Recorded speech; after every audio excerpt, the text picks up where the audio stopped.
1년에 약 5조 원, 글로벌 IT 기업 구글이 우리나라에서만 벌어들이는 수익이라고 하는데요. 이처럼 세계 각국에서 어마어마한 수익을 내고 있는 구글이지만 이에 부과되는 세금은 세 발의 피 수준이라는 비판이 잇따르고 있습니다.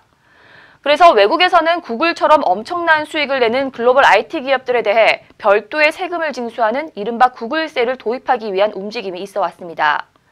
그동안 금기시되었던 구글세 논의가 최근 우리나라에서도 급물살을 타고 있다는데요. 자세한 내용 이승재 기자와 알아보겠습니다.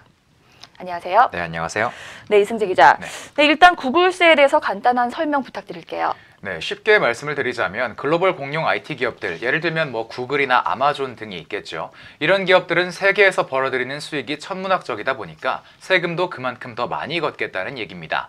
우리나라는 아직까지 구체적인 안이 없기 때문에 유럽연합에서 말하는 구글세를 예로 들자면 전 세계 매출 7억 5천만 유로 또는 EU 지역에서 버는 매출이 5천만 유로 이상인 글로벌 IT 기업들로부터 유럽에서 벌어들인 매출 중 3%의 세금을 걷겠다는 계획입니다.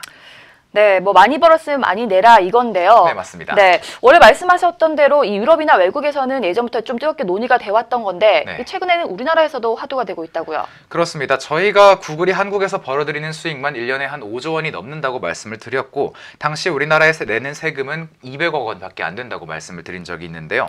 이때부터 해외 기업과 우리나라 기업 간의 과세 역차별 논란이 있어 왔습니다.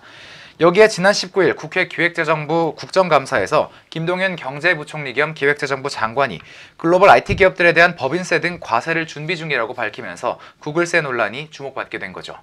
네, 이 5조 원대 200원 적긴 하네요. 네, 200억 원이죠. 네, 200억 원. 네. 네이버의 경우는 4조 7천억 원 정도 벌었을 때가 낸 세금이 4천억 원이 넘었으니까 격차가 굉장히 큰데요. 네, 구글세의 취지 자체는 좋지만 이를 도입하는 게 쉽지는 않을 거라고요. 네, 가장 큰 걸림돌은 이중과세 논란입니다. 일반적으로 기업이 부담하는 법인세는 사업장이 소재한 국가에 내는 걸 원칙으로 하고 있는데요. 구글은 이미 미국 본사나 아일랜드 등에 소재한 유럽 지사에서 법인세를 내고 있는데 여기에 별도로 한국에도 세금을 내는 건 과잉징세라는 겁니다. 네, 얘기를 들어보면 구글 입장에선 좀 억울할 수도 있을 것 같은데요. 맞습니다. 네, 어쨌든 합법으로 내고 있는데 우리나라가 아닌 다른 나라에서 내니까 우리나라에서 추가적으로 내라 이거잖아요. 네, 맞습니다. 어쨌든 구글이 법을 어긴 건 아니고요. 말씀하신 대로 일종의 제도적인 허점으로 인해서 발생한 문제이기 때문에 과세를 할 수 있는 법적 근거를 마련해야 하는데 그걸 마련하는 게 어렵다는 거고요.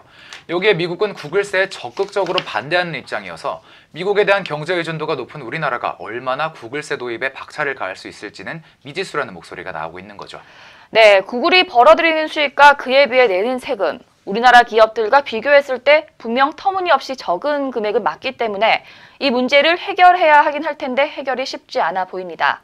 민감한 문제인 만큼 국가가 나서서 현명한 해결책이 나올 수 있길 바랍니다. 지금까지 이승재 기자였습니다. 고맙습니다. 고맙습니다.